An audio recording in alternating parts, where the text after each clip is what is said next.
The handcuffs bit into Isaiah Grant's wrists. He didn't pull against them, didn't raise his voice, just stood there in the morning dust while Sheriff Dale Hutchins radioed for backup, boots planted in soil that had belonged to Isaiah's family for 93 years. "You're trespassing," Hutchins said again, like repetition made it true. Isaiah looked past him, at the fence line he'd mended last Tuesday, at the cattle grazing in pastures his grandfather had cleared by hand, at the main house, white clapboard, wraparound porch, where his daughter was probably watching from the kitchen window, phone already in her hand.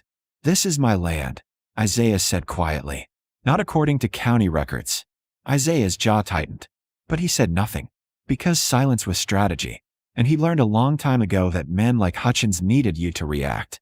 Needed the anger, the fear, the mistake that justified whatever they'd already decided to do. So Isaiah stood still, heavier than rage. Hutchins's deputy, a kid named Voss, maybe 25, shifted uncomfortably. "Sheriff, maybe we should call it in." Hutchins cut him off. "Squatter on private property, refusing to vacate." Voss hesitated, then complied. Isaiah watched the sun climb over the ridge, thought about the call he'd made at 5 a.m., before he'd even had coffee, before he'd known for certain that today would be the day they came. But he'd known enough. 72 hours earlier, the letter had arrived on Monday. Plain envelope, county seal, the kind of correspondence that never brought good news.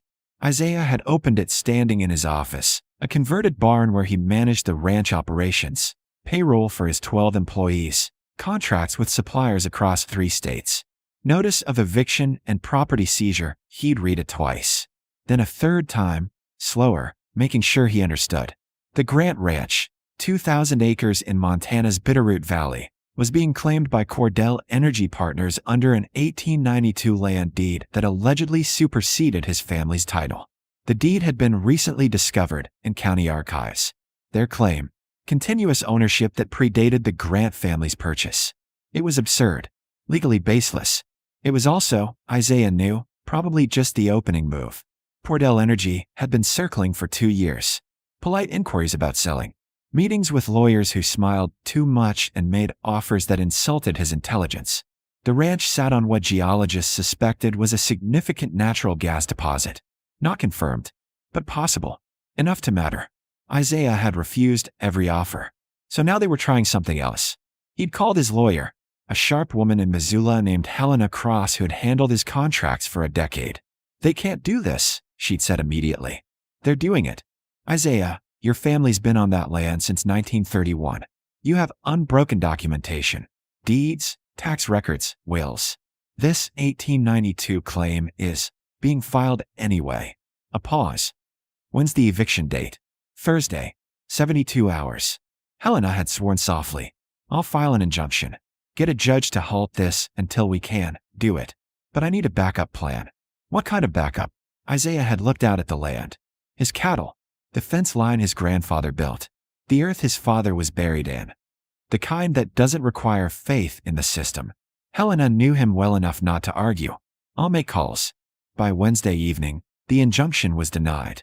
The judge, an old rancher himself, supposedly, had reviewed Cordell's claim and found sufficient ambiguity to warrant further examination.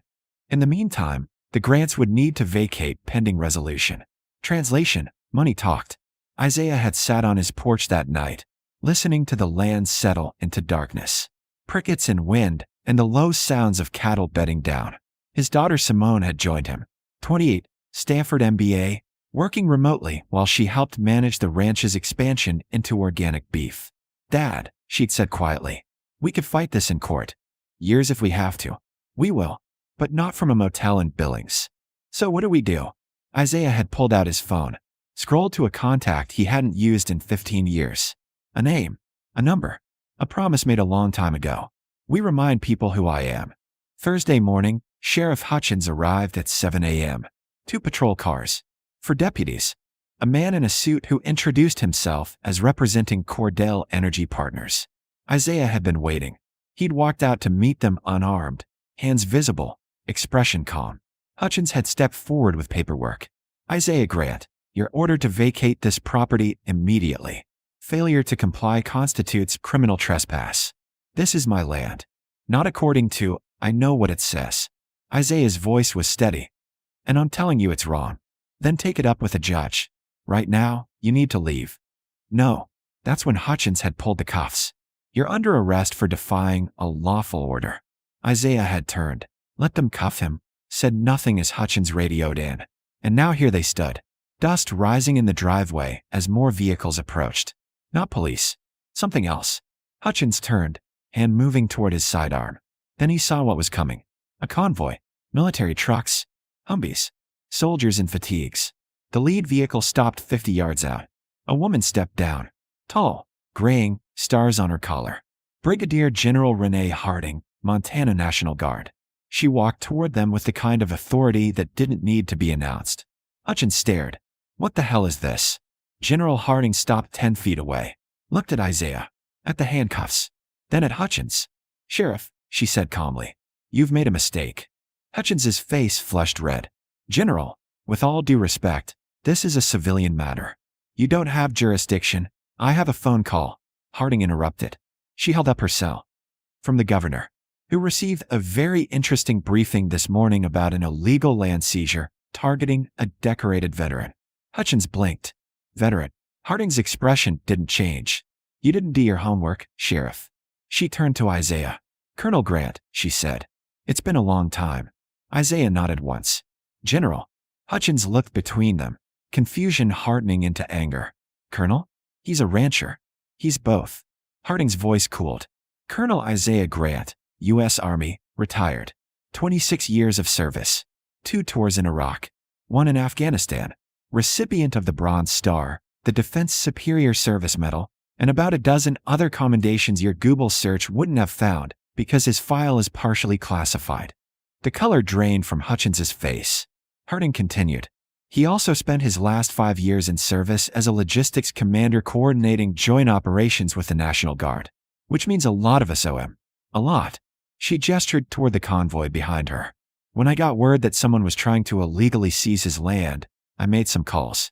Turns out 200 guardsmen had the same reaction I did. Hutchins stammered. This is still a legal eviction, based on fraudulent documentation. A new voice. A man in a dark suit approached from one of the trailing vehicles. Late 50s, silver hair, carrying a briefcase like a weapon. My name is Arthur Penn, he said. Attorney General for the state of Montana. And as of 1 hour ago, Cordell Energy Partners is under investigation for forging historical land claims, bribing county officials, and conspiracy to commit fraud. The Cordell representative, who'd been standing silently beside Hutchins, went pale. Penn opened his briefcase, pulled out a folder.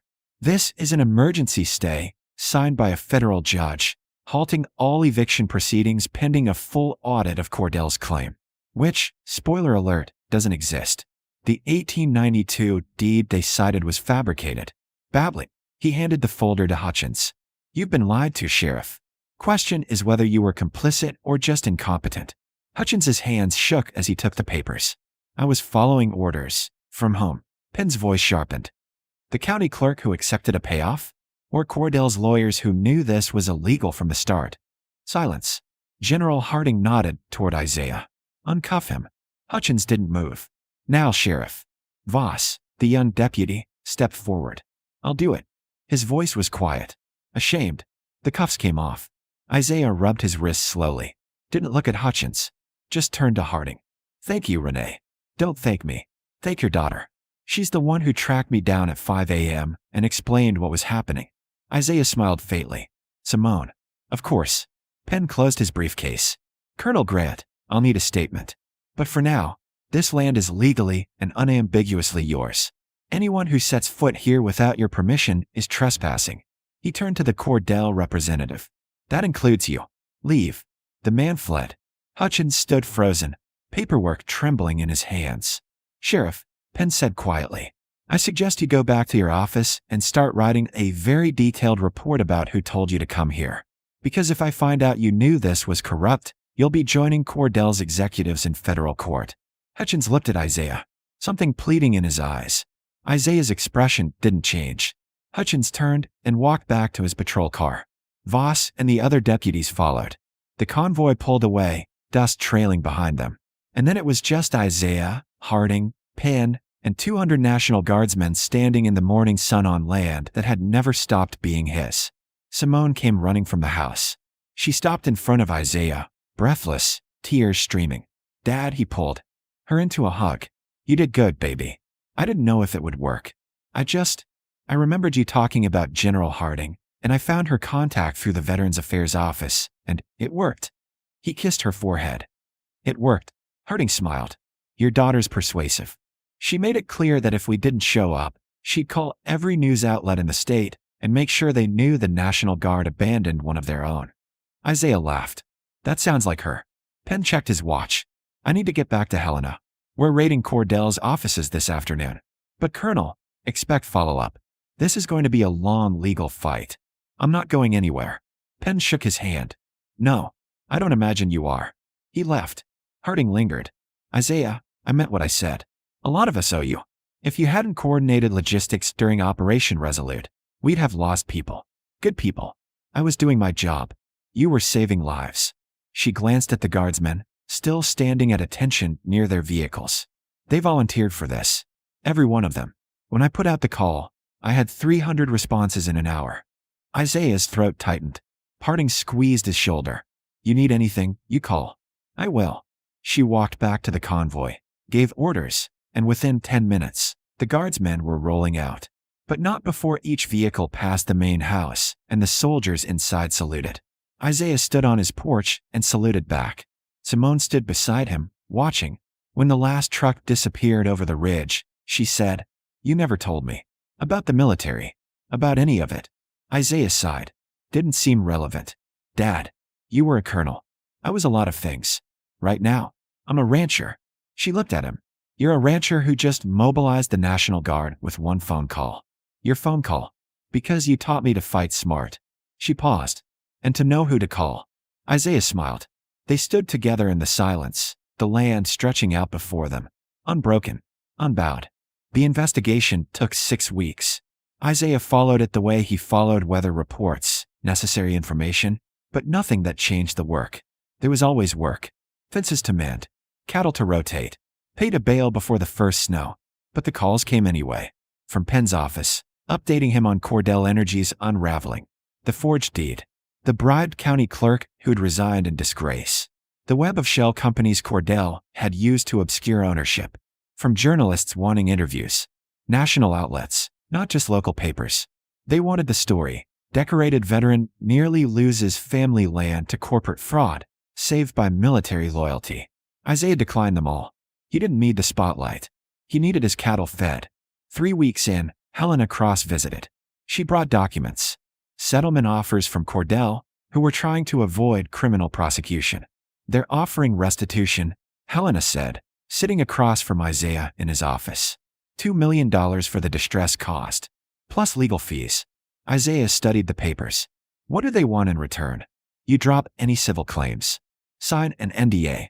Agree not to speak publicly about their practices." He set the papers down. "No." Helena smiled. "I told them you'd say that. What's the alternative?" "We take them to court. File a civil suit for attempted theft, emotional distress, defamation. Could take years. Could cost you more than you'd win." Isaiah leaned back. Or we let the federal case play out. Penn's office is building a racketeering charge. If it sticks, Cordell's executives are looking at prison time. The company will collapse. And my land is yours. Permanently. The judge already invalidated their claim. "It's over, Isaiah." He looked out the window. At the land his grandfather had bought with money saved over 20 years. That his father had expanded, acre by acre. That he'd defended, cultivated, bled for. "I don't want their money," he said. "I want them gone." Helena nodded. "Then we let the system finish what it started." 4 weeks later, Cordell Energy Partners filed for bankruptcy. The CEO resigned. 2 executives were indicted. The company's assets were liquidated to pay fines and restitution to other landowners they'd targeted across Montana, Wyoming, and Idaho. Turned out Isaiah wasn't the first. Just the first to fight back hard enough to break them. Penn called personally to tell him. "You did this," Penn said. "You standing your ground." It gave other people courage. "We've had 6 more families come forward with similar stories. Cordell's been running this scam for years." Isaiah didn't feel victorious. Just tired. What happens to those families? They get their land back.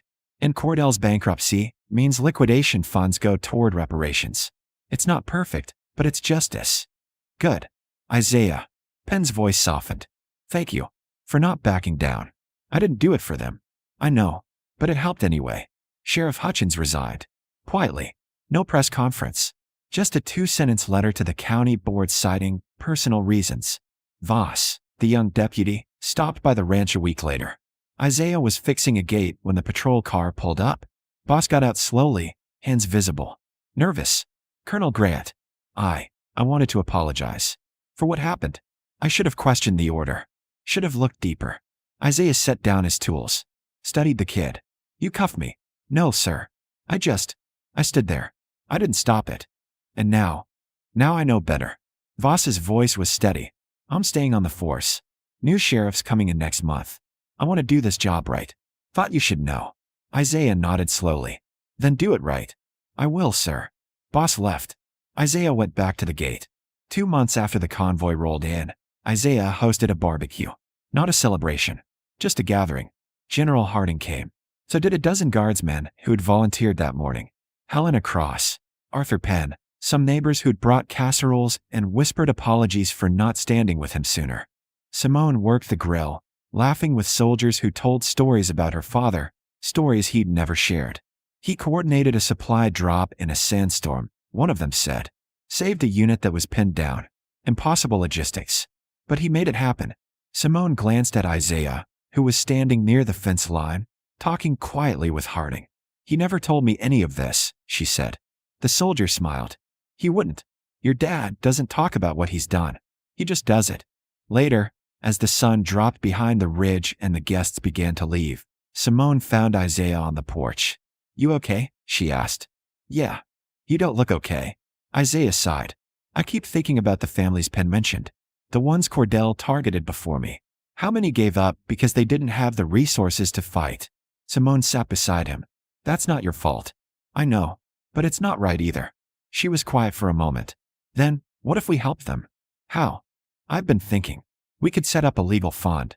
For families facing land theft, corporate fraud, predatory practices. Use some of the ranch's profits. Partner with people like Helena and Penn. Isaiah looked at her. You've already been planning this. She smiled. I'm your daughter. Of course I have. He laughed. Softly. Then nodded. Okay, let's do it. By spring, the Grantland Defense Fund was operational. A nonprofit. Small staff. Big reach. They'd helped 3 families in the first 2 months. Funded legal battles. Connected people with pro bono attorneys. Publicized cases that might otherwise have disappeared. Simone ran it remotely, splitting time between the ranch and a small office in Missoula. Isaiah stayed on the land. Worked. Built. Endured. But sometimes, when the work was done and the evenings settled over the valley, he'd stand on his porch and look out at the acres his family had held for nearly a century. And he'd think about the morning Hutchins cuffed him. About the convoy rolling in. About 200 soldiers who came because someone called. Because loyalty ran deeper than anyone expected. Because he'd done his job, years ago, and people remembered. Isaiah Grant didn't need the spotlight. Didn't need recognition. He just needed the land. And the land was still his. That was enough. One evening, a truck pulled into the driveway. Voss, off duty, carrying a 6-pack and a nervous expression. Colonel, I brought beer. If you're not busy. Isaiah raised an eyebrow. You drink on duty before? No, sir. That's why I'm off duty. Isaiah smiled. Come on up. They sat on the porch. Drank in silence for a while. Then Voss said, I've been thinking about what you said. About doing the job right. Yeah. I want to know what that looks like. Figured I'd ask someone who knows. Isaiah studied him. Saw a kid trying to be better. It looks like asking questions even when your boss tells you not to. It looks like protecting people, not power. And it looks like standing up when something's wrong, even if you're standing alone. Boss nodded slowly. That what you did? In the army. I tried. And here. Isaiah looked out at the land. Every day. They finished their beers as the stars came out. When Voss left, he shook Isaiah's hand. Thank you, sir. For what? For not giving up on people like me. Isaiah watched him drive away. Then he went inside, where Simone was working on fund applications, and the house smelled like the stew his mother used to make. and the land stretched out in every direction, unbroken. His